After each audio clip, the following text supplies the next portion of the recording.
This is Maggie, and this is her office. She's a really hard worker, like all day, every day. She doesn't get any sick leave, no benefits, or even after-work drinks. And she commutes a lot. Because she's a pollinator.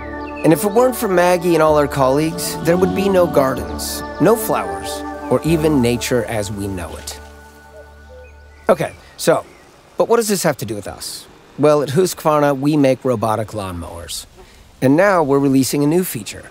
And it may just be our most important one yet. Because through some GPS wizardry, it automatically creates a zone for biodiversity by leaving it unmowed, so that Maggie and all her colleagues have a place to work. We're calling it rewilding mode.